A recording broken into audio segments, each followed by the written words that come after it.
Hello दोस्तों, welcome to connect to exam YouTube channel. जैसा कि आप लोगों का क्लास साइंस का क्लास चल रहा है। साइंस में हम अभी आपका मोशन चैप्टर खत्म किए हैं। तो मोशन चैप्टर में खत्म किए उसके बाद आज हम आपके लिए नई चैप्टर लाए हैं। नया मतलब टॉपिक है फोर्स। तो मोशन में हम लोगों ने पढ़ा था गति, मतलब कि उसमें क्या था, अवस्था परिवर्तन। कोई वस्तु है, इसकी अवस्था परिवर्तन होती है, उसे गति कहते हैं। तो अवस्था परिवर्तन होती है जब गति तो हो जाती है, लेकिन उसमें कुछ फोर्स भी लगता है। तो हम आपको फोर्स नहीं बताए थे, लेकिन अब फोर्स अब आ गया है। तो जैसे आगे आगे हम सब बढ़ते जाएंगे, क्रम में बढ़ते जाएंगे, तो एक नया नया मतलब उसमें एक नया नया साइंस लगते लगे। मतलब हर एक कॉन्सेप्ट के, हर एक मतलब आपके लाइफ में जो भी आपका यूज है, तो हर उसमें एक कॉन्सेप्ट है। एक कॉन्सेप्ट है और साइंस का कॉन्सेप्ट छिपा है, लेकिन आपको पता नहीं चलता है आपके लाइफ स्टाइल में।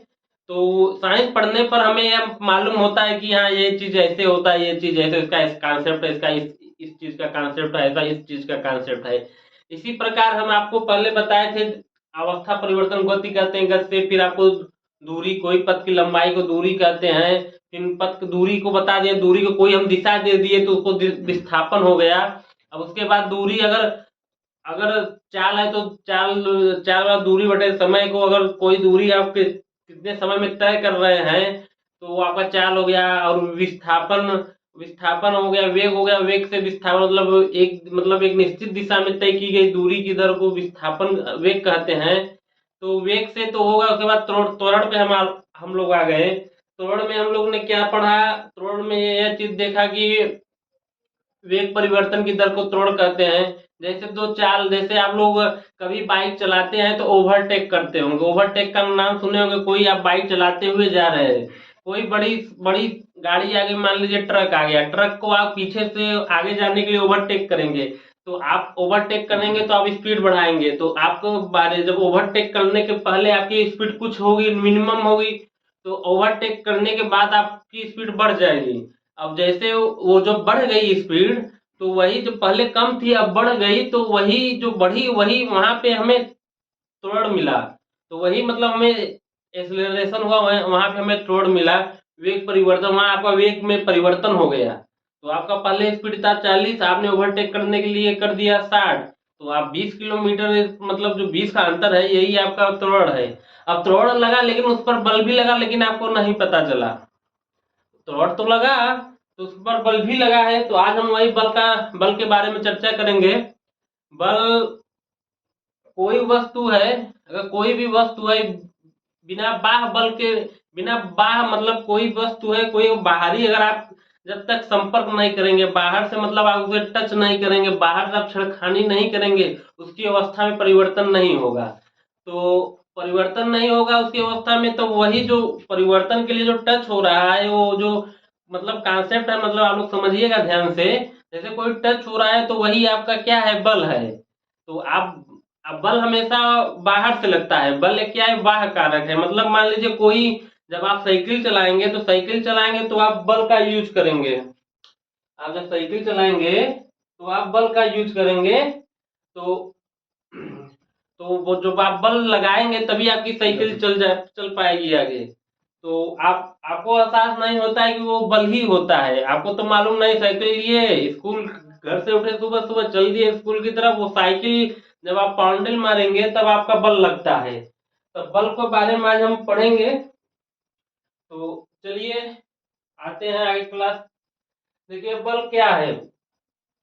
बल वह बाह्य कारक है जो किसी वस्तु की अवस्था में परिवर्तन करने की प्रवृत्ति होती है। बल वह बाह्य कारक है जो किसी वस्तु की अवस्था अवस्था परिवर्तन करने में प्रवृत्ति होती है या परिवर्तन करने की चेष्टा रहती है। जैसे आपने बल लगाया, जैसे आपका कोई मतलब कि आपने कोई ये दीवार है, दीवार में भी तो कहेंगे हम बल लगा रहे हैं, लेकिन उसमें दीवार में जब बल लगाएंगे तो दीवार तो अवस्था परिवर्तन नहीं हुआ।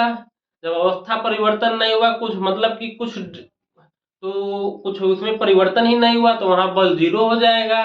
बल में बल का मान तभी, मतलब बल तभी माना जाएगा जब कुछ उसमें कुछ, उस वस्तु में जिस पर आप बल लगा रहे हैं उस वस्तु में परिवर्तन हुआ हो, उस वस्तु में आप परिवर्तन हुआ। जैसे ये स्प्रिंग देखिए, ये स्प्रिंग है, तो इस स्प्रिंग को आप जब तानेंगे इधर, ऐसे देखिए ताना गया है, इसे आप इधर तानेंगे, इधर विपरीत तानेंगे।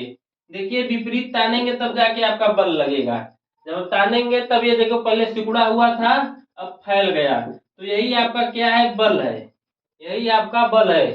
अब ध्यान लोग दीजिएगा, पूरे विश्व में 4 प्रकार के बल पाए जाते हैं। उसी बल के अंतर्गत सब बल आ जाते हैं, उसी बल के अंतर्गत सब बल आ जाते हैं। देखिए कौन कौन सा बल है। एक नाभिकीय बल है, न्यूक्लियर फोर्स। दूसरा इलेक्ट्रोमैग्नेटिक फोर्स है, विद्युत चुंबकीय बल। तीसरा दुर्बल बल है, और चौथा गुरुत्वाकर्षण बल है। चौथा गुरुत्वाकर्षण बल है। आपको समझाते हैं, पहले आते हैं बल पे। बल के बारे में क्या, देखिए हम लोग को पढ़ना है। बल वह कारक है जो किसी वस्तु की अवस्था परिवर्तन करने की प्रवृत्ति होती है। बल का यह सही मात्रक न्यूटन होता है। ये न्यूटन कहाँ से आया, हमारे एक बहुत महान वैज्ञानिक न्यूटन साहब है, न्यूटन साहब के नाम पर ही इसका बल का मात्रक न्यूटन है, क्योंकि खोज उन्हीं की थी, खोज उन्हीं की थी, इसलिए बल का एसआई मात्रक न्यूटन होता है। और बल का सीजीएस मात्रक डाइन होता है, बल का सीजीएस मात्रक डाइन होता है। आपको एग्जाम में पूछ लेगा बल का एसआई मात्रक क्या है और सीजीएस मात्रक क्या है। और 1 न्यूटन बराबर क्या होता है, अगर पूछा जाए 1 न्यूटन बराबर होता है 10 के पावर 5 डाइन। 1 न्यूटन बराबर 10 के पावर 5 डाइन।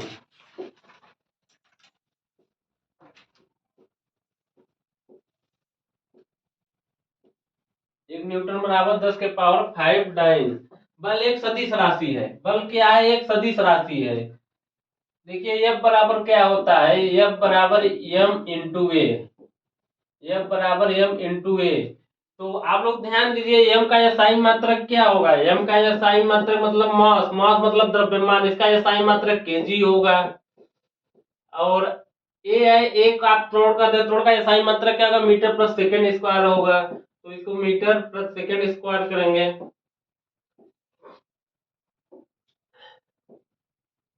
मीटर प्रति सेकंड स्क्वायर। अगर इसका पूछ लिया जाए बीमा क्या होगा, बीमा को आप कैसे लिखेंगे, तो इधर मास है, मास का द्रव्यमान है, इसको m लिखेंगे। और m लंबाई होता है, इसको l लिखेंगे। और ये t है, ये टाइम मतलब t की पावर -2, क्योंकि यह नीचे मान है, ऊपर जाने पर यह हो जाएगा माइनस में। तो आप लोग को समझ में आया होगा बल एक क्या है, सदिश। क्योंकि त्वरण क्या होता है, यह सदिश होता है, इसलिए बल भी एक सदिश है। बल हमेशा सदिश इसलिए है, बल दिशा और परिमाण दोनों को बताता है। बल क्या है, बल दिशा और परिमाण दोनों को बताता है। आप लोगों को आभास नहीं होगा, बल एक निश्चित दिशा में लगता है, बल एक निश्चित दिशा में लगता है। बल किस दिशा में, एक निश्चित दिशा में लगता है। और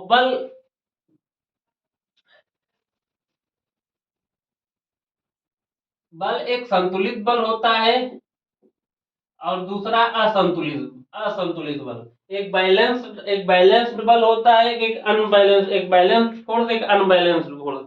आप लोग ध्यान दीजिए, संतुलित में क्या होता है, संतुलित आपने बल लगाया, मान लीजिए यह कोई वस्तु है, यह कोई वस्तु है, आप यहाँ खड़े हैं, आपने इसे बल लगाया। जब बल लगाया तो यह वस्तु, और एक आदमी इधर खड़ा है,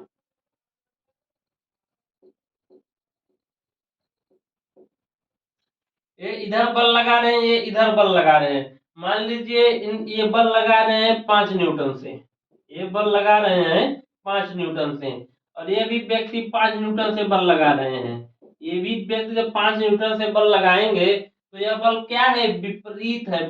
ये देखिए विपरीत बल है, मतलब कि आप देखिए आमने सामने से है।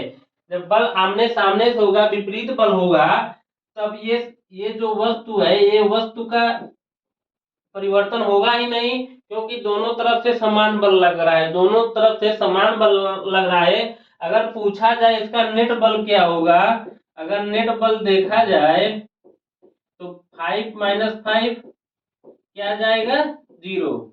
जब 0 आ गया तो हमें पता यह चल रहा है कि यह क्या है, यह जो बल लग रहा है 0 लग रहा है, बल का मान क्या आ गया 0। तो ये जो 0 बल आया, F का मान जब 0 आएगा तो वो बोला जाएगा संतुलित बल। क्या बोला जाएगा? संतुलित बल।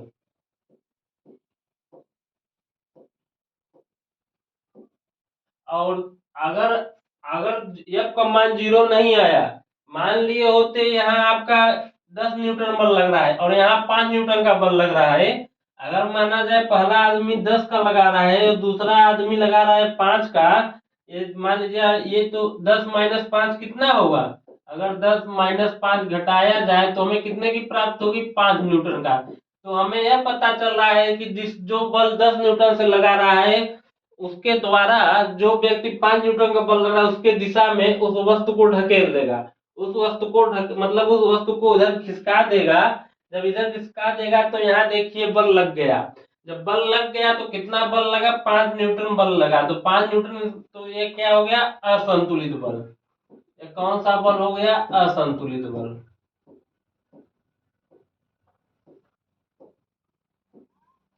यह कौन सा बल हो गया? असंतुलित बल हो गया। अब बल कभी जभी तभी कार्य करता है जब असंतुलित होता है, बिना संतुलन के बल होता ही नहीं। जब आप बल मतलब कि अगर एक अगर अगर बल काम किया कि नहीं किया, अगर बल का मान 0 हो गया तो बल हुआ ही नहीं, मतलब काम की हुआ ही नहीं। और जब काम होगा तो उसको लिए असंतुलित होना चाहिए, तभी आपका बल का मान होगा। आप लोग समझ रहे होंगे, बल वह कारक है जो किसी वस्तु की अवस्था परिवर्तन करने की प्रवृत्ति होती है। बल का एसआई मात्रक न्यूटन होता है, बल का सीजीएस में मात्रक डाइन होता है, 1 न्यूटन बराबर 10 घाते 5 डाइन होता है। बल एक क्या है? सदिश राशि है। और बल बराबर क्या होता है? फोर्स बराबर द्रव्यमान इंटू त्वरण। आप लोग समझ पाए होंगे। तो जो बल है, बल 4 प्रकार के होते हैं, मतलब पूरे विश्व में 4 प्रकार के पाए जाते हैं। पहला नाभिकीय बल, न्यूक्लियर फोर्स। यह क्या है? यह दुनिया का सबसे प्रबल बल है। दुनिया का क्या है? सबसे प्रबल बल है। यह दुनिया का सबसे प्रबल बल है। यह एक ऐसा बल है, अगर आप लोग ध्यान दिए होंगे, कभी पॉजिटिव और निगेटिव क्या करता है? पॉजिटिव और निगेटिव हमेशा प्रतिकर्षण करेगा। लेकिन अगर न्यूक्लियर बल लगा दिया जाए, नाभिकीय बल लगा दिया जाए, अगर पॉजिटिव पॉजिटिव भी रहेगा तब भी आकर्षण का काम करेगा। पॉजिटिव पॉजिटिव रहेगा तब भी आकर्षण का काम करेगा जब नाभिकीय बल लगा दिया जाता है। इसीलिए यह दुनिया का सबसे प्रबल बल होता है। यह बहुत अल्प दूरी पर लगता है, यह बहुत अल्प दूरी पर लगता है, क्योंकि यह दो कणों के बीच की दूरी 10 घाते माइनस मीटर की कोटि पर होता है। यह परमाणुओं के केंद्र में मिलता है। परमाणु जैसे हमारे आप केमिस्ट्री में पढ़ेंगे, जो जो तत्व हैं, आपके एलिमेंट हैं, इलेक्ट्रॉन प्रोटॉन न्यूट्रॉन, उन सबके जो केंद्रक हैं परमाणुओं हैं, उनके केंद्रक में प्रोटॉन और न्यूट्रॉन के बीच लगता है। तो इसीलिए बल केंद्रक में पाया या केंद्रक में मिलता है। यह दुनिया का सबसे, आपको एग्जाम में यह पूछ सकता है दुनिया का सबसे प्रबल बल कौन सा है? नाभिकीय बल। इसे पॉजिटिव पॉजिटिव के साथ दिखाने का ताकत रखता है और यह बहुत अल्प दूरी पर लगता है। दो कणों के बीच दूरी 10 घाते माइनस 15 मीटर कोटि पर होता है। परमाणुओं के केंद्रक केंद्रक के मिलता है। विद्युत चुंबकीय बल, यह दूसरा बल है, यह दूसरा सबसे प्रबल बल है। जो हमारे घरों में इलेक्ट्रिक प्रवाहित होती है, दो आवेशों से प्रवाहित होती है, तो वहां पे कौन सा बल लगता है? विद्युत चुंबकीय बल लगता है। यह दो आवेशों और दो चुंबकों के बीच में होता है।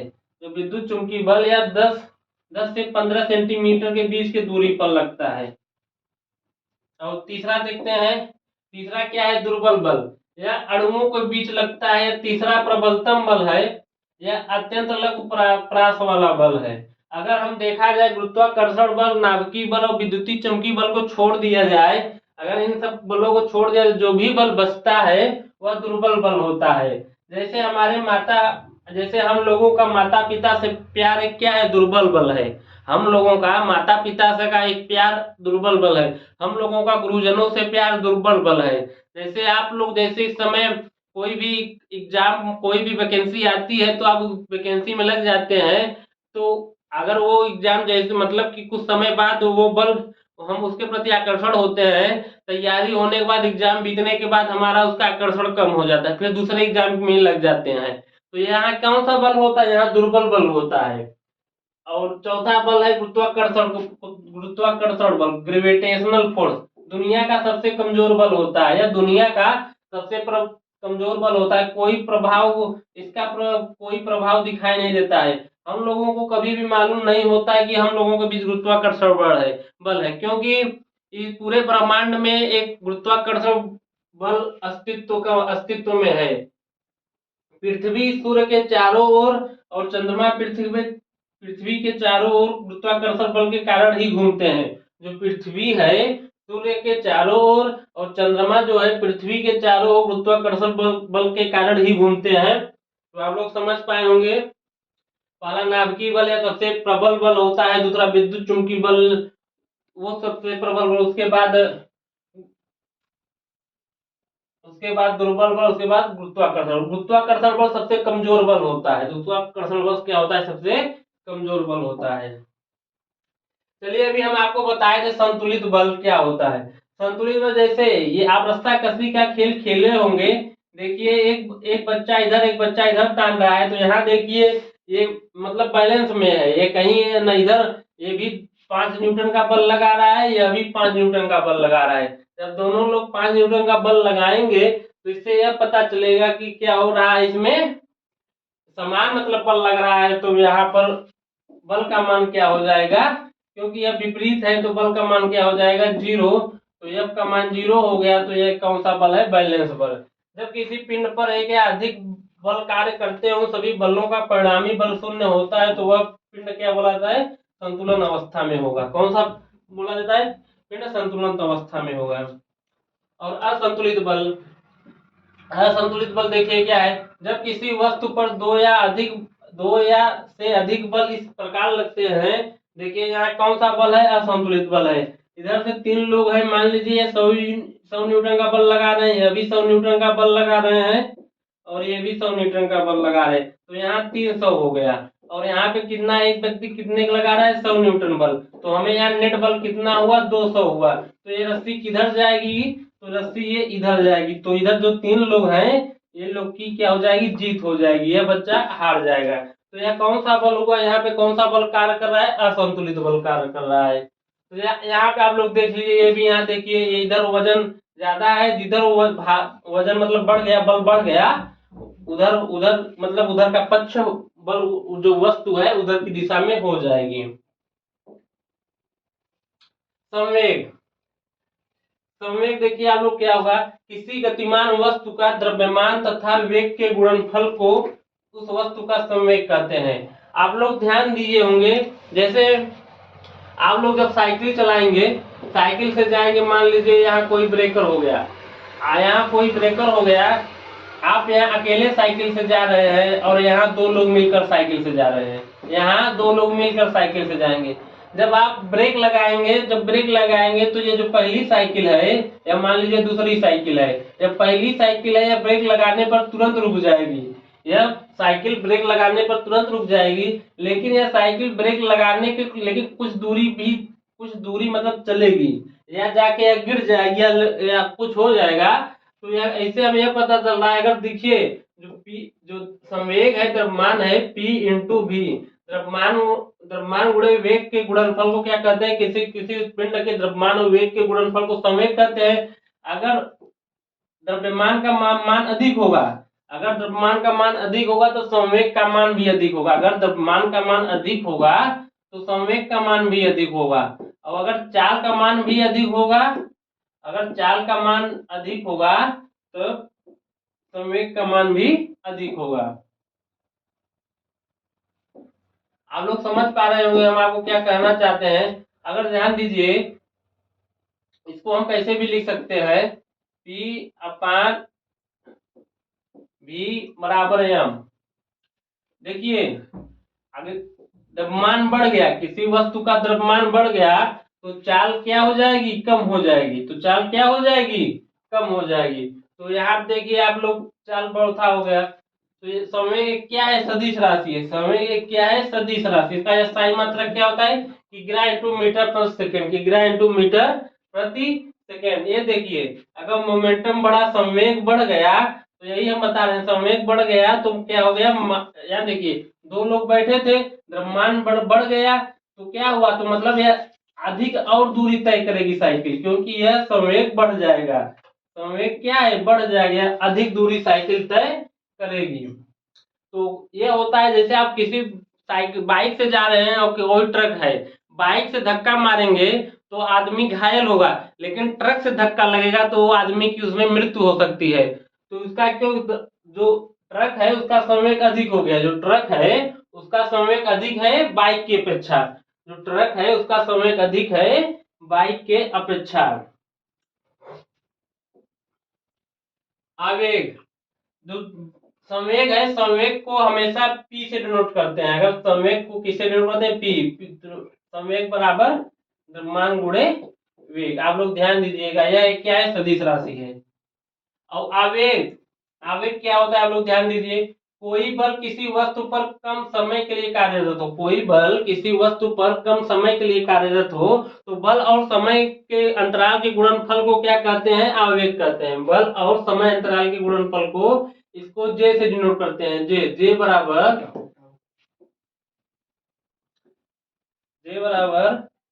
एफ इंटू समय अंतराल, क्या बोलते हैं, समय अंतराल।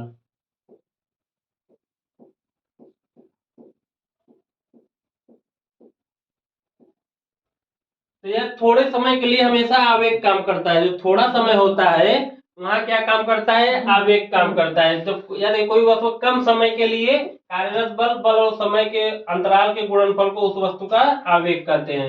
आवेग बराबर बल गुणे समय अंतराल, यह भी एक सदिश राशि है। यह क्या, एक सदिश राशि है। इसका एसआई मात्रक न्यूटन इंटू सेकेंड होता है। इसका एसआई मात्रक क्या होगा, एफ का मान न्यूटन होगा और समय अंतराल का क्या होगा, सेकेंड होगा। तो आप लोग समझ, यहाँ देखिए जैसे ये देखिए कोई फोर व्हीलर है, फोर व्हीलर है तो ये देखिए लड़ गई तो कम समय के लिए यहाँ कार्य कर रही है। तो आप लोग देख पाए होंगे यहाँ बल कम समय के लिए तो बढ़ गया, तो ये ज्यादा लड़ गया, अब ये देखिए कम हुआ है। तो आप लोग समझ पाए होंगे संवेग आवेग। तो आज आपका क्लास में हम फोर्स स्टार्ट किए हैं, तो आने अभी अभी अब आपको अगला टॉपिक न्यूटन के गति का नियम देखने को मिलेगा। और जो भी कमेंट हो, आप लोग को जो सुझाव हो कमेंट बॉक्स में जरूर दीजिए। और ये मिलते हैं अगली क्लास में, धन्यवाद।